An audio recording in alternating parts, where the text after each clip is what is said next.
আমরা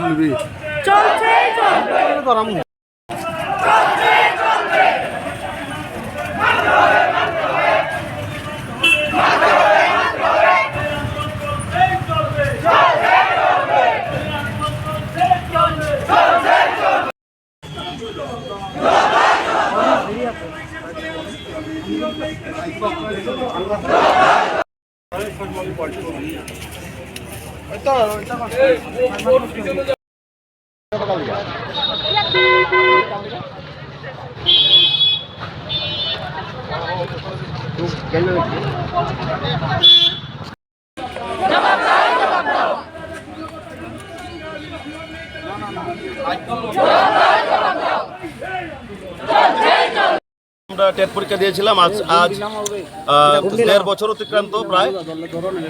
আমাদের নিয়োগ নিয়ে আমরা কোনো স্বচ্ছ জবাব কোনো জায়গায় পাচ্ছি না।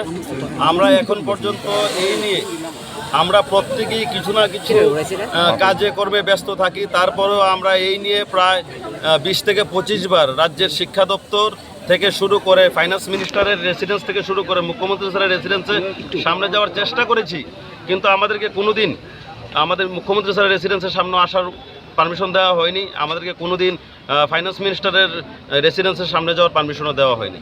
আমরা বিগত দিনে আমরা অনেকগুলো আন্দোলন করেছি, আমাদেরকে অনেক প্রলোভন দেওয়া হয়েছে আমাদের শিক্ষা দপ্তর থেকে যে আমাদের নিয়োগ কিছুদিনের মধ্যে হয়ে যাবে, মার্চ মাসের মধ্যে হয়ে যাবে, জানুয়ারির মধ্যে হয়ে যাবে, বিভিন্ন প্রলোভন দেওয়া হয়েছে, কিন্তু আমাদের নিয়োগের কোনো দেখা মিলছে না।